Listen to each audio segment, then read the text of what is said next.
ಸಿದ್ದು ಕಾವಿ ಪದ ಬಳಕೆ ಕೈಗೆ ಇರುಸು ಮುರುಸು. ಟಾಪ್ ಲೀಡರ್ ಆದ್ರೂ ಬೆಂಬಲವಿಲ್ಲದೆ ಒಬ್ಬಂಟಿ. ಆಪ್ತರು ಶಿಷ್ಯರು ಎಲ್ಲರೂ ದೂರ ದೂರ. ಇದು ಸಿದ್ದು ಕಾವಿ ಕಣ್ಣೀರಿನ ಸ್ಟೋರಿ.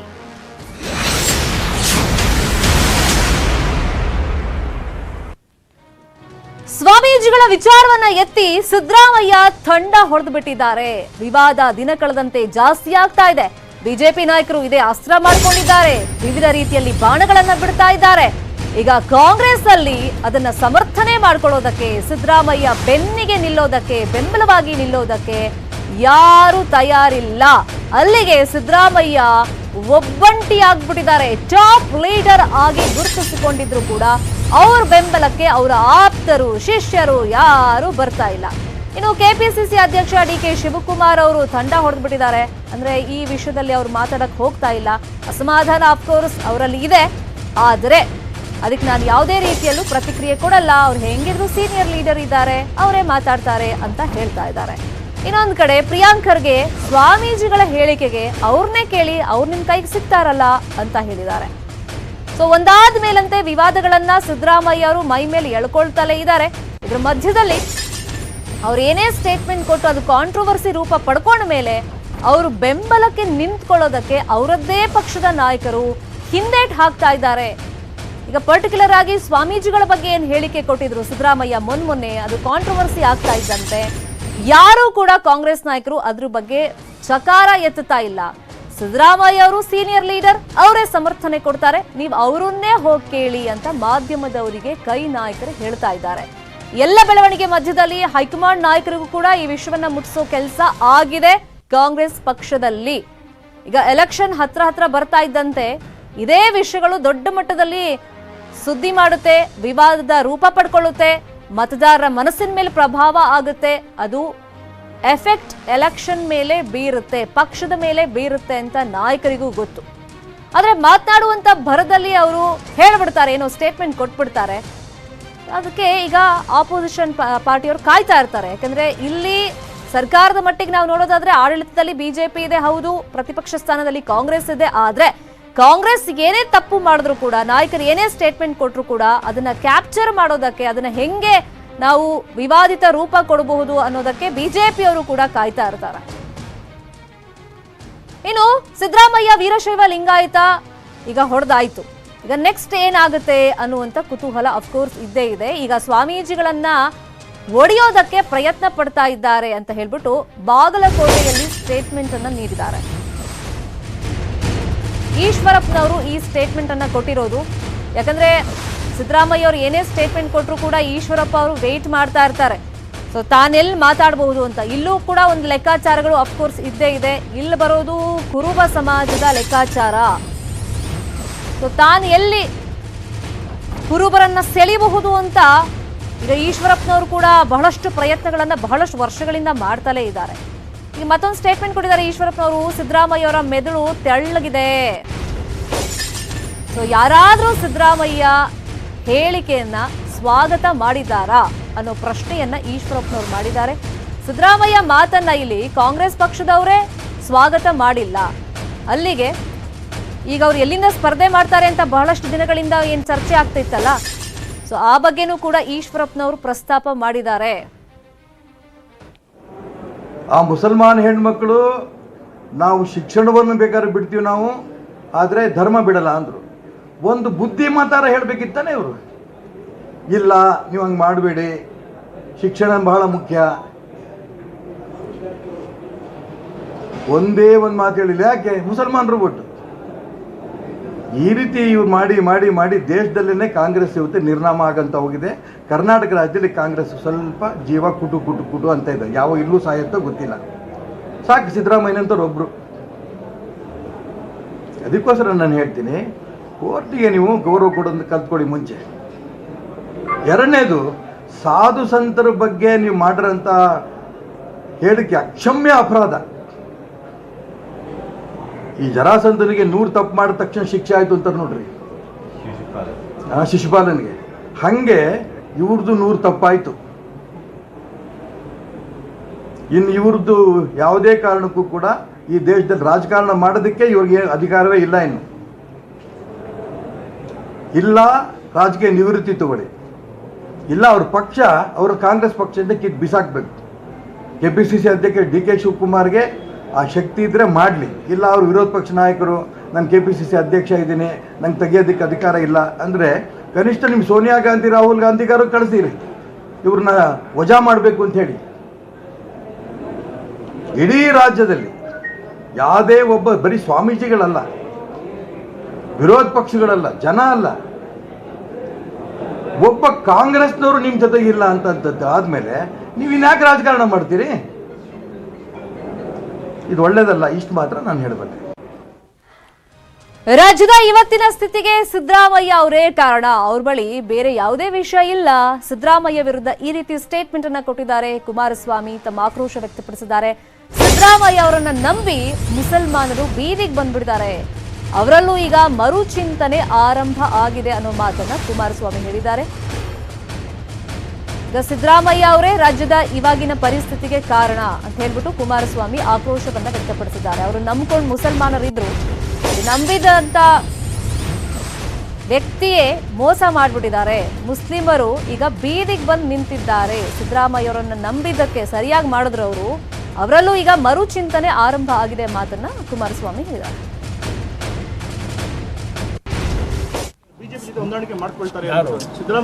ಅವ್ರಿಗೆ ಬಿಟ್ಟರೆ ನಮ್ಮ JDS ಪಕ್ಷದ ಬಗ್ಗೆ ಅದೊಂದು ಬಿಟ್ಟರೆ ಬೇರೆ ಹೇಳಲಿಕ್ಕೆ ಅವ್ರ ಸರ್ಕೆ ಇಲ್ಲವಲ್ಲ JDS ಪಕ್ಷದ ಬಗ್ಗೆ ಮಾತಾಡೋದಕ್ಕೆ. ಅವ್ರು ಅದೊಂದು ಹೇಳಕ್ಕೆ ಇನ್ನಾಗಲ್ಲ. ಈಗಾಗಲೇ ಮುಸಲ್ಮಾನ್ ಸಮಾಜದಲ್ಲೂ ನಾವು ಸಿದ್ದರಾಮಯ್ಯ ನಂಬ್ಕೊಂಡು ಬೀದಿಗೆ ಬಂದು ಅಂತ ಗೊತ್ತಾಯ್ತು ಅವರಿಗೆ. ಅವರು ಈಗ ರೀತಿ ಪ್ರಾರಂಭ ಆಗಿದೆ, ಇನ್ನು ಆಟ ಆಡೋಕ್ಕಾಗಲ್ಲ. 2023 ಚುನಾವಣೆಗೆ ಸಿದ್ದರಾಮಯ್ಯನವರು ಮತ್ತು ಕಾಂಗ್ರೆಸ್ನ ಕೆಲವು ನಾಯಕರು JDS BJP ಬಿ ಟೀಮು ಅಂದ್ಕೊಂಡು ನಮ್ಮನ್ನು ಹಾಳು ಮಾಡಿದ್ದಲ್ಲ 18ರಲ್ಲಿ. ಆಟ ಈಗ ನಡೆಯಲ್ಲ. ಮುಸಲ್ಮಾನ್ ಬಂಧುಗಳಿಗೂ ಅರ್ಥ ಆಗಿದೆ, ಇಡೀ ರಾಜ್ಯದ ಜನತೆಗೂ ಅರ್ಥ ಆಗಿದೆ.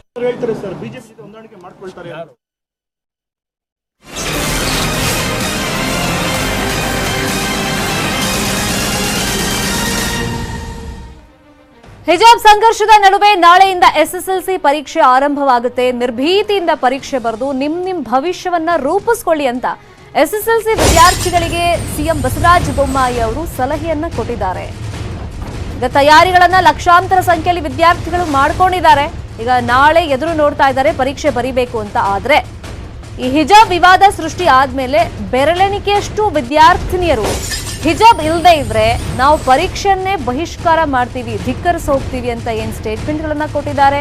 ಅದನ್ನ ತಯಾರಿಗಳನ್ನ ಅವರು ಮಾಡ್ಕೊಂಡಿದ್ದಾರೆ. ಹಾಗಾಗಿ ಅಂತ ಯಾವುದೇ ಪ್ರಯತ್ನಗಳನ್ನ ಮಾಡಕ್ ಹೋಗ್ಬೇಡಿ, ದಯಮಾಡಿ ಬನ್ನಿ, ನೀವು ಪರೀಕ್ಷೆ ಅಟೆಂಡ್ ಮಾಡಿ, ನಿಮ್ಮ ಭವಿಷ್ಯವನ್ನ ರೂಪಿಸ್ಕೊಳ್ಳಿ ಅಂತ ಮನವಿಯನ್ನ ಮಾಡ್ಕೊಂಡಿದ್ದಾರೆ. ಇನ್ನು ಸರ್ಕಾರ ಕೂಡ SSLC ಎಕ್ಸಾಮ್ ನಾಳೆಯಿಂದ ಆರಂಭ ಆಗ್ತಿರೋದ್ರಿಂದ ತನ್ನ ಸುತ್ತೋಲೆಯಲ್ಲಿ ಸ್ಪಷ್ಟಪಡಿಸ್ಬಿಟ್ಟಿದೆ, ಹಿಜಾಬ್ ಧರಿಸಿ ಬಂದ್ರೆ ಅಂತವರಿಗೆ ಪರೀಕ್ಷೆ ಬರೆಯೋದಕ್ಕೆ ಅವಕಾಶ ಇರೋದಿಲ್ಲ ಅಂತ. ಕೋರ್ಟ್ ಆದೇಶ ಏನ್ ಕೊಟ್ಟಿದೆ ಅದನ್ನ ಎಕ್ಸಾಮ್ ಬರೆಯೋಕ್ ಬರುವಂತ ಎಲ್ಲಾ ವಿದ್ಯಾರ್ಥಿನಿಯರು, ಎಲ್ಲಾ ವಿದ್ಯಾರ್ಥಿಗಳು ಫಾಲೋ ಮಾಡಬೇಕಾಗುತ್ತೆ. ಸರ್ಕಾರ ಈ ಬಗ್ಗೆ ಸುತ್ತೋಲೆಯನ್ನ ಹೊರಡಿಸಿದೆ. ಈ ಸುತ್ತೋಲೆ ಸರ್ಕಾರಿ ಶಾಲೆಗಳಿಗೂ ಅನ್ವಯ ಆಗುತ್ತೆ, ಖಾಸಗಿ ಶಾಲೆಗಳಿಗೂ ಅನ್ವಯ ಆಗುತ್ತೆ. ಕೋರ್ಟ್ ಏನ್ ಆದೇಶ ಕೊಟ್ಟಿದೆ ಅದನ್ನ ಪಾಲನೆ ಮಾಡಬೇಕು. ಸಮವಸ್ತ್ರಕ್ಕೆ ರಿಯಾಯಿತಿಯನ್ನ ಕೆಲವೊಂದು ವಿದ್ಯಾರ್ಥಿಗಳು ಕೇಳ್ತಿದ್ದಾರೆ. ಅದಕ್ಕೆ ಸರ್ಕಾರದ ಸುತ್ತೋಲೆಯಲ್ಲಿ ಸ್ಪಷ್ಟವಾಗಿ ಹೇಳ್ಬಿಟ್ಟಿದ್ದಾರೆ, ಕೋರ್ಟ್ ಆದೇಶವೇ ಅಂತಿಮ. ಸುಗಮವಾಗಿ ಪರೀಕ್ಷೆ ನಡೆಸೋದಕ್ಕೆ ಈಗ ಶಿಕ್ಷಣ ಇಲಾಖೆ ಕೂಡ ಸಿದ್ಧತೆಯನ್ನ ಮಾಡಿಕೊಂಡಿದೆ. ಎಲ್ಲ ತಯಾರಿಗಳು ಮಾಡಿದ್ದೇವೆ. ಶಿಕ್ಷಣ ಇಲಾಖೆ, ಗೃಹ ಇಲಾಖೆ ಎಲ್ಲ ತಯಾರಿಯನ್ನು ಮಾಡಿದೆ. ಮಕ್ಕಳ ಹಿತದೃಷ್ಟಿಯಿಂದ ಸರಳವಾದಂಥ ಪರೀಕ್ಷೆ ಮಾಡಬೇಕನ್ನುವಂಥದ್ದು ಕೋವಿಡ್ ಹಿನ್ನೆಲೆಯಲ್ಲಿ ಆ ಎಲ್ಲವೂ ಕೂಡ ಮಾಡ್ತಾಯಿದೆ. ಮಕ್ಕಳು ಪರೀಕ್ಷೆಯನ್ನು ಬರೀಬೇಕು, ಅವರ ಭವಿಷ್ಯವನ್ನು ರೂಪಿಸ್ಕೋಬೇಕು, ಯಾವುದೇ ಆತಂಕ ಇಲ್ಲದೆ ಮುಕ್ತವಾಗಿ ಧೈರ್ಯವಾಗಿ ಪರೀಕ್ಷೆಯನ್ನು ಬರೀಲಿ ಅಂತ ನಾನು ಮನವಿಯನ್ನು ಮಾಡ್ತೀನಿ. ಇನ್ನು ಶಾಲಾ ಮಕ್ಕಳಲ್ಲಿ ವಿಷ ಬೀಜವನ್ನ ಬಿತ್ತಲಾಗ್ತಾ ಇದೆ. ಮಕ್ಕಳಿಗೆ ಮುಕ್ತ ವಾತಾವರಣ ನಿರ್ಮಾಣ ಆಗಬೇಕು ಅಂತ ಕೋಲಾರದಲ್ಲಿ ಮಾಜಿ CM HD ಕುಮಾರಸ್ವಾಮಿ ಹೇಳಿಕೆಯನ್ನ ಕೊಟ್ಟಿದ್ದಾರೆ. ಮುಕ್ತವಾಗಿ ಪರೀಕ್ಷೆ ಬರೆಯೋದಕ್ಕೆ ಅನುವು ಮಾಡಿಕೊಡಬೇಕು ಅಂತ ಹೇಳಿದ್ದಾರೆ. ಎಕ್ಸಾಮ್ಗಳು ಪ್ರಾರಂಭ ಆಗ್ತಿದೆ. PUC ಎಕ್ಸಾಮ್ಗಳು ಪ್ರಾರಂಭ ಆಗುತ್ತೆ. ರಾಜ್ಯ ಸರ್ಕಾರದ ಜವಾಬ್ದಾರಿ ಯಾವುದೇ ಸಮಾಜದ ಮಕ್ಕಳಿರಲಿ ಅವರೆಲ್ಲರೂ ಮುಕ್ತವಾದಂಥ ವಾತಾವರಣದಲ್ಲಿ ಪರೀಕ್ಷೆ ಬರೀತಕ್ಕಂಥದ್ದಕ್ಕೆ ವಿಶ್ವಾಸಕ್ಕೆ ತೆಗೆದುಕೊಂಡು ಮಕ್ಕಳ ಭವಿಷ್ಯದ ದೃಷ್ಟಿಯಿಂದ ಎಲ್ಲರನ್ನೂ ಜೊತೆಯಾಗಿ ತೆಗೆದುಕೊಂಡು ಹೋಗಬೇಕು ಅಂತಕ್ಕಂಥದ್ದನ್ನು ಈ ಸಂದರ್ಭದಲ್ಲಿ ಹೇಳಲಿಕ್ಕೆ ಬಯಸ್ತೀನಿ. ಇನ್ನು ನಾಳೆ ಅರ್ಹ ವಿದ್ಯಾರ್ಥಿಗಳು ಪರೀಕ್ಷೆಗೆ ಹಾಜರಾಗಿ ಪರೀಕ್ಷೆ ಅನಿವಾರ್ಯತೆಯನ್ನ ಫಸ್ಟ್ ನೀವು ಅರ್ಥ ಮಾಡಿಕೊಳ್ಳಿ ಅಂತ ಶಿಕ್ಷಣ ಸಚಿವ ಬಿಸಿ ನಾಗೇಶ್ ವಿದ್ಯಾರ್ಥಿಗಳಿಗೆ ಕಿವಿ ಮಾತನ್ನ ಹೇಳಿದ್ದಾರೆ. ಎಸ್ಪೆಷಲಿ ಈ ಹಿಜಾಬ್ ನಮಗೆ ಬೇಕೇ ಬೇಕು, ಹಿಜಾಬ್ ಹಾಕೊಳ್ಳೋಕೆ ಅವಕಾಶ ಕೊಟ್ಟಿಲ್ಲ ಅಂದ್ರೆ ಎಕ್ಸಾಮೇ ಬರೆಯಲ್ಲ ಅಂತ ಪಟ್ಟು ಹಿಡಿದು ಕೂತಿದಾರಲ್ಲ, ಅವರಿಗೆ ಸಚಿವರು ಈ ಕಿವಿ ಮಾತನ್ನ ಹೇಳ್ತಿರೋದು. ಮತ್ತೆ ಮತ್ತೆ ಹೇಳ್ತೀನಿ, ತಮ್ಮ ಈಗೋ ಬಿಟ್ಟುಬಿಡಿ, ಎಲ್ಲರೂ ಪರೀಕ್ಷೆಗೆ ತಪ್ಪದೆ ಹಾಜರಾಗಿ ಅಂತ ಬಾಗಲಕೋಟೆಯಲ್ಲಿ ಶಿಕ್ಷಣ ಸಚಿವ ಬಿಸಿ ನಾಗೇಶ್ ಹೇಳಿಕೆ ಕೊಟ್ಟಿದ್ದಾರೆ. ಇನ್ನು ಶಿಕ್ಷಣ ಸಚಿವ ಬಿಸಿ ನಾಗೇಶ್ ಜೊತೆಯಲ್ಲಿ ನಮ್ಮ ರಿಪೋರ್ಟರ್ ಮಂಜುನಾಥ್ ಮಾತನಾಡಿಸಿದ್ದಾರೆ, ನೋಡೋಣ. ನಾಳೆಯಿಂದ SSLC ವಿದ್ಯಾರ್ಥಿಗಳಿಗೆ ಪರೀಕ್ಷೆ ಆರಂಭವಾಗ್ತಾ ಇದೆ. ಈ ಬಗ್ಗೆ ಮಾತನಾಡೋದಕ್ಕೆ ನಮ್ಮ ಜೊತೆ ಬಾಗಲಕೋಟೆಯಲ್ಲಿ ಶಿಕ್ಷಣ ಸಚಿವರಾಗಿರುವಂತಹ ಬಿಸಿ ನಾಗೇಶ್ ಅವರಿದ್ದಾರೆ. ಸರ್, ನಾಳೆಯಿಂದ ಪರೀಕ್ಷೆಗಳು ಆರಂಭವಾಗ್ತಾ ಇದ್ದಾವೆ, ಯಾವ ರೀತಿ ಸಿದ್ಧತೆಗಳು ನಡೀತಾ ಇದೆ? ಸಾಕಷ್ಟು ಗೊಂದಲ ಕೂಡ ಇತ್ತು ಹಿಜಾಬ್ ಮತ್ತು ಕೇಸರಿ ಶಾಲೆಗೆ ಸಂಬಂಧಪಟ್ಟಂತೆ. ಯಾವ ರೀತಿ ಸಿದ್ಧತೆಗಳಾಗ್ತಾ ಇದೆ ಸರ್? ಎಲ್ಲ ಥರದ ಸಿದ್ಧತೆಗಳಾಗಿದೆ. 3444 ಸೆಂಟ್ರಲ್ಲಿ 8,74,000 ಮಕ್ಕಳು ಪರೀಕ್ಷೆಯನ್ನು ತಗೊಂತೀವಿ. ಎಲ್ಲ ಸೆಂಟರ್ಸ್ಗೂ ನಾವು ಒಬ್ಬೊಬ್ಬರನ್ನ ಇನ್ಚಾರ್ಜಸ್ ಹಾಕಿ ಎಲ್ಲ ಥರದ ವ್ಯವಸ್ಥೆಗಳನ್ನ ಮಾಡಿದ್ದೀವಿ. ವಿಶ್ವಾಸ ಇದೆ ನಮ್ಮೆಲ್ಲ ಮಕ್ಕಳುಗಳು ನಾಳೆ ಸರ್ಕಾರ ಹೇಳಿದಂಥ ಕಳಿಸಿರುವಂಥ ನೋಟಿಫಿಕೇಷನ್ ಪ್ರಕಾರ ಹೈಕೋರ್ಟು ಮತ್ತು ಸುಪ್ರೀಂ ಕೋರ್ಟ್ ಏನು ಹೇಳಿದೆ ಅದರ ಪ್ರಕಾರ ಮಕ್ಕಳುಗಳು ಎಕ್ಸಾಮ್ ತಗೊಂತಾರೆ ಅನ್ನೋಂಥ ವಿಶ್ವಾಸ ನಮಗಿದೆ. ಸಮವಸ್ತ್ರದ ಬಗ್ಗೆ ಕೋರ್ಟ್ ಆದೇಶನ ಉಲ್ಲಂಘನೆ ಮಾಡುವಂಥದ್ದು, ಅದ್ರ ವಿರೋಧವಾಗಿ ಮಾತಾಡುವಂಥದ್ದು ಕೆಲವೊಂದಿಷ್ಟು ಪ್ರಕರಣಗಳು ನಡೀತು. ಅದಕ್ಕೆ ಕೆಲವೊಂದಿಷ್ಟು ಸಂಘಟನೆಗಳು ಕುಮ್ಮ ಕೂಡ ಕೊಡ್ತಾ ಇದ್ದಾವೆ. ಇದ್ರ ಬಗ್ಗೆ ಯಾವ ರೀತಿ? ನಾವು ಅದನ್ನು ಬೇರೆ ಥರ ನೋಡ್ತಾ ಇದ್ದೀವಿ. ತುಂಬ ಜನ ಅದನ್ನು ಒಪ್ಪಿ ಸುಮಾರು PUಲಿ 84,000 ಆ ಧರ್ಮಕ್ಕೆ ಸೇರಿದಂಥ ಹೆಣ್ಮಕ್ಳಿದ್ದಾರೆ. ಆದರೆ ಅವರೆಲ್ಲರೂ ತುಂಬ ಶಿಸ್ತಿನಿಂದ ಶಾಲೆಗೆ ಬಂದಿದ್ದಾರೆ. ಶಾಲೆ ಆಗದಂಥ ನಿಯಮ, ಶಿಕ್ಷಣ ಇಲಾಖೆ ಆಗದಂಥ ನಿಯಮನ ಪಾಲಿಸಿದ್ದಾರೆ. ಕೆಲವೇ ಹೆಣ್ಮಕ್ಳುಗಳು ಅದನ್ನು ಪಾಲಿಸಿಲ್ಲ. ಅದರಿಂದ ತುಂಬ ಜನ ಅಂತ ಹೇಳುವಂಥ ತಪ್ಪು. ತುಂಬ ಜನ ಇದನ್ನು ಒಪ್ಪಿದ್ದಾರೆ, ಫಾಲೋ ಮಾಡಿದ್ದಾರೆ. ಎಲ್ಲ ಪ್ರಜೆಗಳ ತರವೇ ಅದು ಹೈಕೋರ್ಟನ್ನು ಆರ್ಡರ್ನಾಗಲಿ ಅಥವಾ ಲಾ ಆಫ್ ದ ಲ್ಯಾಂಡನ್ನು ಫಾಲೋ ಮಾಡಿದ್ದಾರೆ. ಶಿಕ್ಷಣಕ್ಕಿಂತ ಹಿಜಾಬ್ ಮುಖ್ಯ ಅನ್ನೋಂಥ ವಿದ್ಯಾರ್ಥಿಗಳಿಗೆ ಏನು ಸಲಹೆಯನ್ನು ಕೊಡೋಕ್ಕೆ ಇಷ್ಟ? ಮತ್ತೆ ಹೇಳ್ತೀನಿ, ತಮ್ಮ ಈಗೋಗಳನ್ನ ಬಿಡಿ, ಯಾರಿಗೋ ನೀವು ಸ್ಕೇಪ್ ಕೋಟ್ ಆಗಬೇಡಿ. ನಾಳೆ ಎಕ್ಸಾಮ್ ಶುರುವಾಗ್ತಿರುವಂಥದ್ದಲ್ಲಿ ತಾಳಿ SLCಯಲ್ಲಿ ಸುಮಾರು 17 ಲಕ್ಷ ಮಕ್ಕಳುಗಳು ಓದ್ತಿದ್ದಾರೆ. ಆ ಮಕ್ಕಳುಗಳಲ್ಲಿ ಒಂದು 100-150 ಜನ ಮಕ್ಕಳುಗಳು ಶಾಲೆಯನ್ನು ಬಹಿಷ್ಕರಿಸಿರ್ಬೋದು. ಅದರಿಂದ ಇದೇನು 17 ಲಕ್ಷಕ್ಕೆ ಅಂತ ಕಂಪೇರ್ ಮಾಡಿದ್ರೆ, ಆದರೆ ನಮ್ಮ ಉದ್ದೇಶ ಇದ್ದಿದ್ದೇನೆಂದರೆ ಒಂದು ಹೆಣ್ಮಗು ಹೋಗಬಾರ್ದು ಅನ್ನೋದಕ್ಕೋಸ್ಕರ ಇಷ್ಟು ಬಾರಿ ಮನವಿ ಮಾಡಿದ್ವಿ. ನಮ್ಮ ಶಿಕ್ಷಣ ಇಲಾಖೆ ಅಧಿಕಾರಿಗಳನ್ನ ಮನೆಗೆ ಕಳಿಸಿದ್ವಿ, ಸ್ವತಃ CM ಮಾಡಿದ್ರು, ನೀವು ಸಹಿತ ಮಾಧ್ಯಮದವರು ಸಹಿತ ಅವ್ರಿಗೆ ಮನವಿ ಮಾಡಿದ್ವಿ. ಆದರೆ ನಿಮಗೆ ಗೊತ್ತಿದೆ, ಕುದುರೆ ಎಳ್ಕೊಂಡು ಹೋಗ್ಬೋದು ಹೊರತು ನೀರು ಕೊಡ್ಸೋಕ್ಕಾಗ. ಈ ಗೈರಾದಂಥವ್ರಿಗೆ ಮತ್ತೆ ಎಕ್ಸಾಮ್ ಆ ಥರ ಏನೋ ವ್ಯವಸ್ಥೆ ಇಲ್ಲ ಸರ್? ಖಂಡಿತ ಯಾವುದೇ ಥರವಾದಂಥ ಈ ಸಲ ಆಬ್ಸೆಂಟ್ ಆದಂಥವ್ರಿಗೆ ಅಂತಿಲ್ಲ. ಬಟ್ ಮರುಪರೀಕ್ಷೆ ಯಾವಾಗಲೂ ಡಿಪಾರ್ಟ್ಮೆಂಟ್ ಮಾಡೇ ಇದೆ. ಈ ಸಲ ರಿಸಲ್ಟ್ ಬಂದ ಒಂದೇ ತಿಂಗಳಲ್ಲಿ ಮರುಪರೀಕ್ಷೆ ನಡೆಯುತ್ತೆ, ಅದನ್ನು ಬೇಕಾದ್ರೆ ತಗೋಬೋದು. ಇದಿಷ್ಟು ಶಿಕ್ಷಣ ಸಚಿವ ಬಿಸಿ ನಾಗೇಶ್ ಅವರ ಮಾತುಗಳು. ನಾಳೆ ಗೈರಾದಂಥವರಿಗೆ ಏನು ಯಾವ ರೀತಿ ಶಿಕ್ಷಣ ವ್ಯವಸ್ಥೆಯಲ್ಲಿ ಪೂರಕ ಪರೀಕ್ಷೆ ಇರುತ್ತೆ, ಅದನ್ನು ಹೊರತುಪಡಿಸಿದರೆ ಮತ್ತೆ ಯಾವುದೇ ರೀತಿ ವ್ಯವಸ್ಥೆಯನ್ನು ಕಲ್ಪಿಸಲಿಕ್ಕೆ ಆಗೋದಿಲ್ಲ. ಯಾರು ಕೂಡ ಹಿಜಾಬ್ ಇಂತ ನಮಗೆ ಶಿಕ್ಷಣ ಬೇಡ, ಹಿಜಾಬ್ ಮುಖ್ಯ ಅನ್ನುವಂಥವ್ರಿಗೆ ಅದನ್ನ ತಲೆಯಿಂದ ತೆಗೆದು ಅವರು ಶಿಕ್ಷಣಕ್ಕೆ ಆದ್ಯತೆಯನ್ನು ಕೊಡಬೇಕು ಅನ್ನೋ ಮಾತುಗಳನ್ನು ಹೇಳಿದ್ದಾರೆ. ಮಂಜುನಾಥ್ ತಳವಾರ್, ನ್ಯೂಸ್ 18 ಕನ್ನಡ, ಬಾಗಲಕೋಟೆ. ಇನ್ನು ಹೈಕೋರ್ಟ್ ಆದೇಶವನ್ನ ಎಲ್ಲರೂ ಪಾಲನೆ ಮಾಡಿ SSLC ಪರೀಕ್ಷೆಗೆ ಎಲ್ಲರೂ ಸಮವಸ್ತ್ರ ಧರಿಸಿ ಬನ್ನಿ ಅಂತ ಹೇಳಿ ಆರೋಗ್ಯ ಸಚಿವ ಡಾಕ್ಟರ್ ಕೆ ಸುಧಾಕರ್ ಮನವಿಯನ್ನ ಮಾಡಿಕೊಂಡಿದ್ದಾರೆ. ಪರೀಕ್ಷೆ ಉತ್ತಮವಾಗಿ ಬರೆದು ಉತ್ತಮ ಅಂಕ ಗಳಿಸೋ ಕಡೆ ವಿದ್ಯಾರ್ಥಿಗಳು ಗಮನ ಕೊಡಬೇಕು. ಜಾತ್ಯತೀತ ಧರ್ಮಾತೀತವಾಗಿ ನಿಮ್ಮ ಜೊತೆಗೆ ನಾವಿದ್ದೀವಿ, ಎಲ್ಲರೂ ಬನ್ನಿ, ಪರೀಕ್ಷೆ ಬರೀರಿ, ನಿಮ್ಮ ಭವಿಷ್ಯ ರೂಪಿಸ್ಕೊಳ್ಳಿ ಅಂತ ಡಾಕ್ಟರ್ ಕೆ ಸುಧಾಕರ್ ಮನವಿ ಮಾಡಿಕೊಂಡಿದ್ದಾರೆ. ಈಗ ನೋಡಿ, ಕಾನೂನಿಗಿಂತ ನಾವ್ಯಾರು ಕೂಡ ದೊಡ್ಡವರಲ್ಲ. ಕಾನೂನಿಗೆ ನಾವೆಲ್ಲ ಕೂಡ ಗೌರವವನ್ನು ಕೊಡಬೇಕು. ಹೈಕೋರ್ಟ್ನ ಆದೇಶವನ್ನು ನಾವೆಲ್ಲ ಕೂಡ, ಅದು ಯಾರೇ ಇರಲಿ, ಅದನ್ನು ಪಾಲನೆ ಮಾಡಿ ಈ ರಾಷ್ಟ್ರ, ಈ ದೇಶದಲ್ಲಿ ಒಂದು ಕಾನೂನು ಅಂತ ಇದೆ. ಮಾನ್ಯ ಡಾಕ್ಟರ್ ಅಂಬೇಡ್ಕರ್ ಅವರು ರಚನೆ ಮಾಡಿರ್ತಕ್ಕಂಥ ಸಂವಿಧಾನಕ್ಕೆ ನಾವೆಲ್ಲ ಕೂಡ ಗೌರವವನ್ನು ಕೊಡಬೇಕು.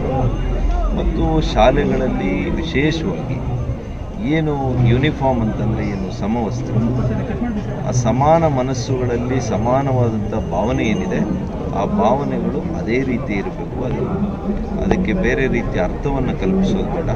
ನಾನು ದಯಮಾಡಿ ಎಲ್ಲ ನನ್ನ ಸಹೋದರ ಸಹೋದರಿಯರಿಗೆ ಮನವಿ ಮಾಡ್ತೇನೆ, ಎಲ್ಲರೂ ಕೂಡ ತಾವು ಸಮವಸ್ತ್ರವನ್ನು ಧರಿಸಿ ತಾವು ತಮ್ಮ ಎಕ್ಸಾಮ್ಗಳಲ್ಲಿ ತಾವು ಎಕ್ಸಾಮ್ಗೆ ಹೋಗಿ ಒಳ್ಳೆಯ ಒಂದು ಮಾರ್ಕ್ಸನ್ನು ತೆಗೆದುಕೊಂಡು ತಮಗೆ ಭವ್ಯವಾದಂಥ ಭವಿಷ್ಯ ಇದೆ, ಭವಿಷ್ಯವನ್ನು ಮಂಕ್ ಮಾಡ್ಕೊಳ್ರಿ. ಯಾರೋ ಕೆಲವರು ಹೇಳುವಂಥ ಮಾತುಗಳಿಗೆ ಪ್ರೇರಣೆ ಕೊಡುವಂಥದ್ದು ಅದೆಲ್ಲ ಕೂಡ ನಿಮ್ಮ ಭವಿಷ್ಯವನ್ನು ಹಾಳು ಮಾಡುವಂಥ ಕೆಲಸ. ಈ ಕಾನೂನು ವೆಲ್ಕಮ್ ಬ್ಯಾಕ್. ಕೊಲ್ಲೂರು ಕ್ಷೇತ್ರದಲ್ಲಿ ಸಲಾಂ ಮಂಗಳಾರತಿ ವಿಚಾರವಾಗಿ ವಿವಾದದ ಬಗ್ಗೆ ಕೊಲ್ಲೂರು ದೇಗುಲದಿಂದ ಪ್ರತಿಕ್ರಿಯೆ ಸಿಕ್ಕಿದೆ. ಸಲಾಂ ಮಂಗಳಾರತಿ ನಡೆಸದಂತೆ ಬಿಎಚ್ಪಿ ಮುಖಂಡರು ಮನವಿಯನ್ನ ಮಾಡಿಕೊಂಡಿದ್ರು. ಈ ಸಲಾಂ ಮಂಗಳಾರತಿ ಆಡು ಭಾಷೆಯಲ್ಲಿ ಬಂದಿರುವಂತಹ ಶಬ್ದ, ದೇವಾಲಯದಲ್ಲಿ ಸಲಾಂ ಮಂಗಳಾರತಿ ಹೆಸರಲ್ಲಿ ಪೂಜೆ ನಡೆಯಲ್ಲ, ದೇಗುಲದಲ್ಲಿ ನಡೆಯುವಂತ ಪೂಜೆಗೆ ಪ್ರದೋಷ ಪೂಜೆ ಅಂತ ಹೇಳ್ತಾರೆ ಅಂತ ಕೊಲ್ಲೂರು ಆಡಳಿತ ಮಂಡಳಿ ಇದೀಗ ಸ್ಪಷ್ಟನೆಯನ್ನ ಕೊಟ್ಟಿದೆ. ಈ ಸಲಾಂ ಮಂಗಳಾರತಿ ಮೊನ್ನೆಯಿಂದಲೂ ಬಹಳಷ್ಟು ಸುದ್ದಿ ಮಾಡ್ತಾ ಇದೆ. ಅದನ್ನ ಆಡು ಭಾಷೆಯಲ್ಲಿ ಬಹಳ ಹಿಂದಿನಿಂದಲೂ ಹಂಗೆ ಕರ್ಕೊಂಡು ಬಂದಿದ್ದಾರೆ. ಅನಾದಿ ಕಾಲದಿಂದ ಸಲಾಂ ಮಂಗಳಾರತಿ ಅನ್ನೋ ಶಬ್ದ ಏನಿದೆ ಆ ರೂಢಿಯಲ್ಲಿದೆ. ಎಲ್ಲಾ ದೇಗುಲಗಳಲ್ಲಿ ಇದ್ದಂತೆ ಇಲ್ಲೂ ಕೂಡ ಪ್ರದೋಷ ಪೂಜೆ ಅಂತ ನಾವು ಮಾಡ್ತೀವಿ. ಅದು ಸಲಾಂ ಮಂಗಳಾರತಿ ಅಲ್ಲ, ಆದ್ರೆ ಆಡು ಭಾಷೆಯಲ್ಲಿ ಅದನ್ನು ಹಿಂದಿನಿಂದಲೂ ಹಂಗೆ ಕರ್ಕೊಂಡು ಬಂದಿದ್ದಾರೆ ಅಂತ ಆಡಳಿತ ಮಂಡಳಿ ಸ್ಪಷ್ಟನೆ ಕೊಟ್ಟಿದೆ. ಈ ಹಿಂದೆ ಸಲಾಂ ಮಂಗಳಾರತಿ ಮಾಡಬಾರ್ದು ಅಂತ ಬಿಎಚ್ಪಿ ಮನವಿಯನ್ನ ಮಾಡಿಕೊಂಡಿತ್ತು.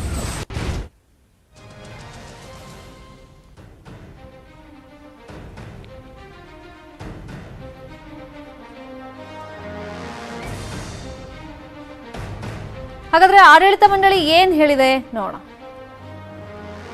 ಅರ್ಥಗರ್ಭಿತವಾದ ಪೂಜೆ, ಯಾಕಂದ್ರೆ ಪ್ರದೋಷ ಕಾಲ ಎನ್ನುವಂತಹದ್ದಕ್ಕೆ ತುಂಬಾ ಮಹತ್ವ ಇದೆ. ಎಲ್ಲಾ ದೇವತೆಗಳ ಸಾನ್ನಿಧ್ಯ ಆ ಸಮಯದಲ್ಲಿ ಇರ್ತದೆ ಎನ್ನುವಂತಹದ್ದು ಅದೊಂದು ವೈಶಿಷ್ಟ್ಯ. ಅದಕ್ಕೆ ಆ ಕಾಲದಲ್ಲಿ ನಡೆಯುವಂತಹ ಪೂಜೆ ವೈಶಿಷ್ಟ್ಯವೇ ಬೇರೆ ಇದೆ. ಆ ಕಾಲದಲ್ಲಿ ನಾವು ದೇವಿಗೆ ಪೂಜೆಯನ್ನ ನಡೆಸ್ತೇವೆ. ಆ ಕಾಲದಲ್ಲಿ ವೈಭವೋಪೇತವಾದ ರಾಜೋಪಚಾರಾದಿ ದೀಪಾರಾಧನೆಗಳು ನಡೀತದೆ. ಆ ನಡೆಯುವಾಗ ಹಿಂದೆ ಕರ್ಣಾಕರ್ಣಿಕೆಯಿಂದ ಕೇಳಿ ಬಂದ ಪ್ರಕಾರ ದೊರೆ ಟಿಪ್ಪು ಆ ಪೂಜೆಯಲ್ಲಿ ಭಾಗವಹಿಸಿದ್ರು, ಅವರು ಸಲಾಂ ಮಾಡಿದ್ರು ಅಂತ ಹೇಳಿ ಆ ಪೂಜೆಗೆ ಕರ್ಣಾಕರ್ಣಿಕೆಯಿಂದ ವಾಡಿಕೆಯಾಗಿ ಸಲಾಂ ಮಂಗಳಾರತಿ ಅಂತ ಹೇಳ್ಕೊಂಡು ಬಂದಿದ್ದಾರೆ. ಹೊರತು ಯಾವುದೇ ಥರದ ದಾಖಲೆ ಇಲ್ಲ ಅದರ ಬಗ್ಗೆ. ಹೇಳ್ಕೊಂಡು ಬಂದಿದ್ದು ಜನ ಕರ್ಣಾಕರ್ಣಿಕೆಯಾಗಿ ಹೇಳ್ಕೊಂಡು ಬಂದಿದ್ದು. ಅದಕ್ಕೆ ಇರುವುದು ಪ್ರದೋಷ ಪೂಜೆ, ಪ್ರದೋಷ ಮಂಗಳಾರತಿ ಅಂತ ಹೇಳಿಯೇ ದಾಖಲೆ ಇರುವಂತಹದ್ದು. ಅದು ತುಂಬ ವೈಶಿಷ್ಟ್ಯವಾದ ಧಾರ್ಮಿಕ ನೆಲೆಯಲ್ಲಿ ತುಂಬ ವಿಶೇಷವಾದ ಒಂದು ಪ್ರಾಧಾನ್ಯತೆ ಇದೆ. ಅದಕ್ಕೆ ಯಾವ್ದು ಪ್ರಾಪ್ತಿಯಾಗಬೇಕೋ ನಮಗೆ ಅದಷ್ಟ ಒಲ್ದು ಬರಬೇಕು ಆಗುವಂತಹದ್ದು ಯೋಗ. ಆ ಬಂದಂತಹ ಅದಷ್ಟ ಬಹುಕಾಲ ಇರುವಂತಹದ್ದು ಕ್ಷೇಮ. ಈ ರಾಷ್ಟ್ರದ ಯೋಗಕ್ಷೇಮಾಭಿವೃದ್ಧಿಗೋಸ್ಕರ ನಡೆಯುವಂತಹ ಎಲ್ಲ ಧಾರ್ಮಿಕ ವಿಧಿಗಳಂತೆ ಪ್ರದೋಷ ಪೂಜೆಯು ಒಂದು ವಿಶೇಷವಾದ ಪೂಜೆ ಇಲ್ಲಿ ನಡ್ಕೊಂಡು ಬರ್ತಾ ಇದೆ. ಅದಕ್ಕೆ ನಡೆಯುವಂತಹ ಒಂದು ದೀಪಾರಾಧನೆಗೆ ಟಿಪ್ಪು ಭಾಗವಹಿಸಿದ್ರಿಂದ ಸಲಾಂ ಅಂತ ಜನರು ಹೇಳ್ಕೊಟ್ಟು ಬರ್ತಾ ಇದ್ದಾರೆ. ಅದಕ್ಕಷ್ಟೇ. ಇತಿಹಾಸ ಪ್ರಸಿದ್ಧವಾದಂತಹ ದೇವಸ್ಥಾನ ಕೊಲ್ಲೂರು ಮೂಕಾಂಬಿಕಾ ಕ್ಷೇತ್ರ. ಆದರೆ ಇಂತಹ ಪುಣ್ಯ ಕ್ಷೇತ್ರದಲ್ಲಿ ಒಬ್ಬ ಕ್ರೂರಿ ಮತಾಂಧ, ಹಿಂದೂ ವಿರೋಧಿ, ಕನ್ನಡ ವಿರೋಧಿ, ಸಾವಿರಾರು ಹಿಂದೂಗಳನ್ನು ಸಾಮೂಹಿಕವಾಗಿ ಹತ್ಯೆ ಮಾಡಿದಂತಹ, ನೂರಾರು ದೇವಸ್ಥಾನಗಳನ್ನು ಧ್ವಂಸ ಮಾಡಿದಂತಹ ಟಿಪ್ಪು ಸುಲ್ತಾನ್ನ ಹೆಸರಲ್ಲಿ ಪ್ರತಿದಿನ ರಾತ್ರಿ 8 ಗಂಟೆಗೆ ಸಲಾಂ ಎಂಬ ಹೆಸರಿನಲ್ಲಿ ದೇವಿಗೆ ಮಂಗಳಾರತಿ ಆಗುತ್ತೆ. ಇದನ್ನು ನಾವು ಚಾಮರಾಜನಗರದಲ್ಲೂ ಬಾಯ್ಕಾಟ್ ಮುಸ್ಲಿಂ ವಿವಾದ ಅಲ್ಲೂ ತಲೆ ಎತ್ತಿದೆ. ಹಿಮವದ್ ಗೋಪಾಲಸ್ವಾಮಿ ಜಾತ್ರೆ ನಾಳೆ ನಡೆಯುತ್ತೆ. ಆ ಜಾತ್ರೆಗೂ ಮುಂಚೆನೆ ಅನ್ಯ ಧರ್ಮೀಯರಿಗೆ ಅಂಗಡಿ ಮತ್ತೆ ವ್ಯಾಪಾರ ವಹಿವಾಟು ಆ ಪ್ರದೇಶದಲ್ಲಿ ಆ ಜಾತ್ರೆಯಲ್ಲಿ ಮಾಡೋದಕ್ಕೆ ಅವಕಾಶ ಮಾಡಿಕೊಡಬಾರ್ದು ಅಂತ ಬಜರಂಗ ದಳ ಕಾರ್ಯಕರ್ತರು ತಹಶೀಲ್ದಾರ್ ಅವರಿಗೆ ಮನವಿ ಮಾಡಿಕೊಂಡಿದ್ದಾರೆ. ಮುಸ್ಲಿಮರಿಗೆ ಸೇರಿದಂತ ಅಂಗಡಿಗಳನ್ನ ನಾಳೆನೇ ಜಾತ್ರೆ ಇರೋದ್ರಿಂದ ಇವತ್ತು ಸುಮಾರು ಜನ ಅಂಗಡಿಯೆಲ್ಲ ಅಲ್ಲಿ ಹಾಕೊಂಡಿರ್ತಾರೆ. ಈಗ ನಾಳೆನೂ ಅವ್ರಿಗೆ ಅವಕಾಶ ಕೊಡಬಾರ್ದು. ಈಗ ಆಲ್ರೆಡಿ ಯಾರೆಲ್ಲ ಅಂಗಡಿ ಹಾಕಿದ್ದಾರೆ ಮುಸ್ಲಿಮರು, ಅನ್ಯ ಧರ್ಮೀಯರು, ಅವರನ್ನ ಖಾಲಿ ಮಾಡಿಸಿ ಅವ್ರಿಗೊಟ್ಟಿನಲ್ಲಿ ಅವಕಾಶ ಕೊಡಬಾರ್ದು ಅಂತ ಗುಂಡ್ಲುಪೇಟೆ ತಹಶೀಲ್ದಾರ್ ರವಿಶಂಕರ್ ಅವರಿಗೆ ಬಜರಂಗ ದಳ ಕಾರ್ಯಕರ್ತರು ಮನವಿಯನ್ನ ಮಾಡಿಕೊಂಡಿದ್ದಾರೆ. ನಾಳೆನೇ ಹಿಮವದ್ ಗೋಪಾಲಸ್ವಾಮಿ ಜಾತ್ರೆ ನಡೆಯೋದು.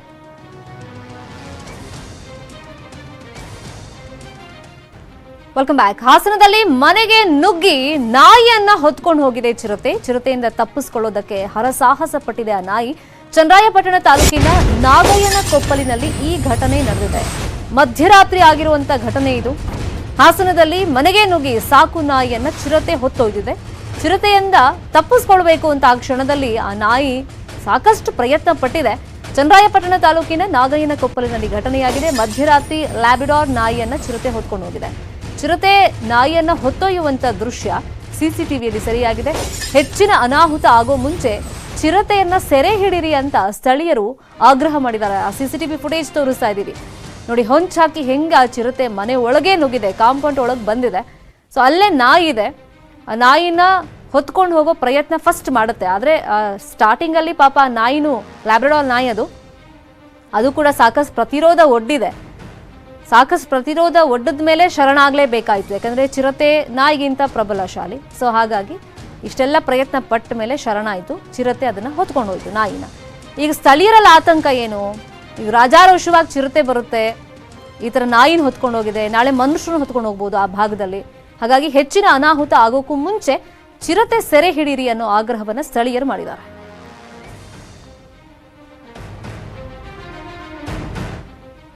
ಮತ್ತೊಂದು ಕಡೆ ಮತ್ತೊಂದು ಚಿರತೆ ನೀಲಗಿರಿ ಮರ ಮೇಲೆ ಪ್ರತ್ಯಕ್ಷ ಆಗಿದೆ. ಮಂಡ್ಯದ ಮಳವಳ್ಳಿಯಲ್ಲಿ ಚಿರತೆ ಪ್ರತ್ಯಕ್ಷವಾಗಿರೋದು.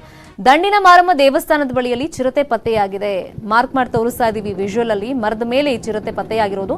ತಮ್ಮಡಹಳ್ಳಿಗೆ ಹೋಗುವಂತ ರಸ್ತೆ ಬಳಿ ಚಿರತೆ ಪ್ರತ್ಯಕ್ಷ ಆಗಿದೆ. ಜಮೀನಿನ ಪಕ್ಕ ಮರದ ಮೇಲೆ ಈ ಚಿರತೆ ಕೂತ್ಕೊಂಡಿತ್ತು. ಜನರನ್ನ ಕಂಡು ಮರದಿಂದ ಈ ತರ ಕೆಳಗಡೆ ಇಳಿದಿದೆ. ಸುತ್ತಮುತ್ತಲಿನ ಗ್ರಾಮಸ್ಥರಲ್ಲಿ ಸದ್ಯಕ್ಕೀಗ ಆತಂಕ ಮನೆ ಮಾಡಿದೆ. ಚಿರತೆ ಸೆರೆ ಹಿಡಿಬೇಕು ಅಂತ ಅರಣ್ಯ ಇಲಾಖೆಗೆ ಒತ್ತಾಯವನ್ನ ಮಾಡ್ತಾ ಇದ್ದಾರೆ. ಯಾಕಂದ್ರೆ ಜಮೀನಿಗೆ ಹೋಗುವಂತ ಸಂದರ್ಭದಲ್ಲಿ ಎಲ್ಲ ಮರವನ್ನ ಇವರೇನು ಪರಿಶೀಲನೆ ಮಾಡಕ್ ಆಗಲ್ಲ. ಎಲ್ಲ ಮರದಲ್ಲಿ ಚಿರತೆ ಇದೆಯೋ ಇಲ್ವೋ, ಯಾವ್ದಾದ್ರು ಕಾಡು ಪ್ರಾಣಿಯ ಇದೆಯೋ ಇಲ್ವೋ ಅಂತ ಟೆಸ್ಟ್ ಮಾಡ್ಕೊಂಡು ಹೋಗಕ್ಕಾಗತ್ತಾ?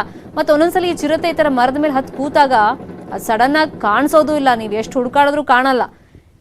ಈ ಚಿರತೆ ಏನಿದೆ ಜನರನ್ನ ನೋಡಿ ಕೆಳಗಡೆ ಸರಸರ ಅಂತ ಇಳಿದು ಬಿಟ್ಟಿದೆ, ಹೋಗಿದೆ.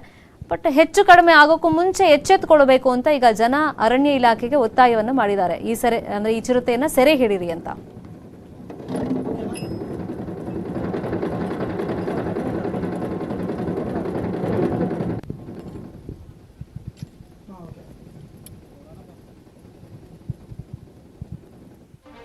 ಗಾಣಗಾಪುರ ದತ್ತಾತ್ರೇಯ ದೇವಸ್ಥಾನದಲ್ಲಿ ಹುಂಡಿ ಎಣಿಕೆ ಕಾರ್ಯ ನಡೆದಿದೆ. ಕಲಬುರಗಿ ಜಿಲ್ಲೆಯ ಗಾಣಗಾಪುರ ದತ್ತಾತ್ರೇಯ ದೇವಸ್ಥಾನದಲ್ಲಿ ಹುಂಡಿಯಲ್ಲಿ ಅಭಿಮಾನಿಯೊಬ್ಬರು ಪುನೀತ್ ರಾಜ್ಕುಮಾರ್ ಬಗ್ಗೆ ಚೀಟಿಯನ್ನ ಬರೆದಿರೋದು ಪತ್ತೆಯಾಗಿದೆ. ಹುಂಡಿ ಎಣಿಕೆ ಕಾರ್ಯ ಮಾಡುವಾಗ ಪತ್ರ ಸಿಕ್ಕಿದೆ. ಪ್ರಭು ಮತ್ತೆ ಪುನೀತ್ ಸರ್ ಅವರನ್ನ ಭೂಮಿಗೆ ಕಳಿಸುವಂತ ಪುನೀತ್ ಅಭಿಮಾನಿಯೊಬ್ಬರು ಚೀಟಿಯನ್ನ ಬರೆದು ಹುಂಡಿಯಲ್ಲಿ ಹಾಕಿದ್ದಾರೆ. ಮಾರ್ಚ್ 25 ಮತ್ತೆ 26ನೇ ತಾರೀಕು ಹುಂಡಿ ಎಣಿಕೆ ಕಾರ್ಯ ನಡೆದಿತ್ತು.